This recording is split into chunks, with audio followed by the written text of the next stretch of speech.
is Sportscenter. Hello and welcome to another episode of Sportscenter Wiffleball tonight. Another game in the books. Strikers taking on the Crusaders at home. Crusaders entered this game half game up in the division, so we'll take you to these highlights quick.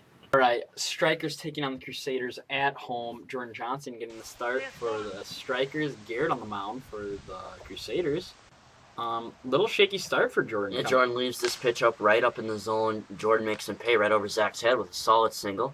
Later on, he would find his form, gets Sam in the inning for the strikeout. Actually struck him out twice in the inning.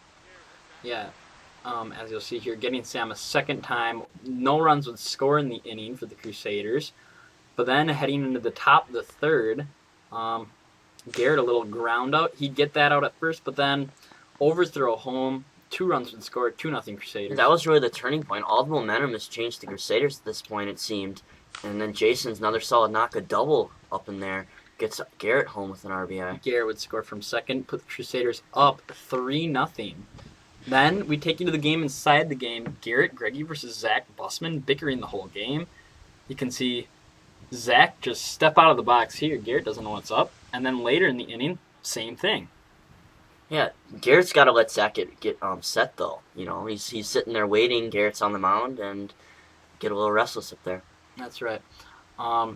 Here, on an 0-2 count, Zach takes ball 1, assuming it's going to be a ball, and then calls his shot in his next at-bat to right field.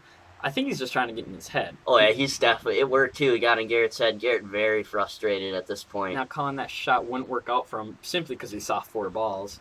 You can see him go to second and... Another confrontation. You can see there another confrontation. Zach and Garrett both getting upset. Walks right across his mound. And here, last one. A few words exchanges. You see, walks right over the mound as well. All right, now we're here in the bottom of the third. Still 3-0 score. And then Garrett just loses it. Maybe to get all that bickering and stuff got inside of Garrett's head. He's lost his whole release point here. It just... Can't pick up the ball out of his hand. Then Zach, it's the only hit of the game for the Strikers. Solid single to the right side. Yep, that'd be the lone hit for the Strikers. Now you take a look at the box score, and that was all the offense, but Strikers somehow pull it out of the hat, only getting 1 hit, scoring 4 runs. They manufactured their runs well. Garrett, they saw that his control was off, and they took advantage. They allowed themselves to walk. They weren't swinging at bad pitches.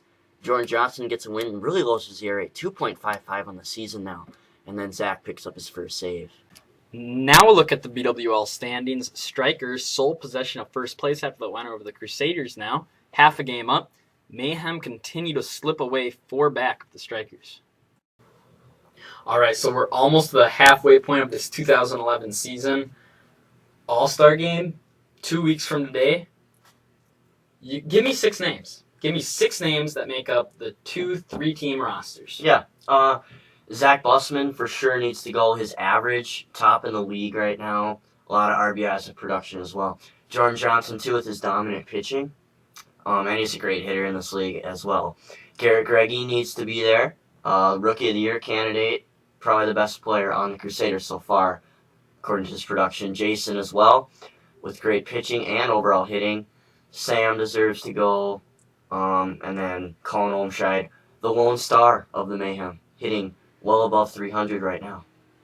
That's right. Name I didn't hear you throw out there is Brandon Schreifels of the Strikers, the 4-year veteran. Hasn't been making his games. It's going to cost him when it comes to the All-Star game. Got to have enough at-bats to get there. He's undeserving right now. He's been to just 3 games. He hasn't pitched well up to his standards. So don't be surprised if you don't see Brandon there. Mm-hmm. Now Mason Jacobs, too, second highest average on the Mayhem, has a home run. His pitching's coming around a little bit, I want to say. Don't expect to see him there? I don't expect to see him there. He's been cooling down, hitting, and I just don't see it. I can't see it right now. 2 weeks before it, though, surely could get his numbers up. Hey, a lot of wiffle to play. Yeah. All right, that'll do it for this episode of SportsCenter Wiffleball tonight. We'll see you next time, guys. Good night.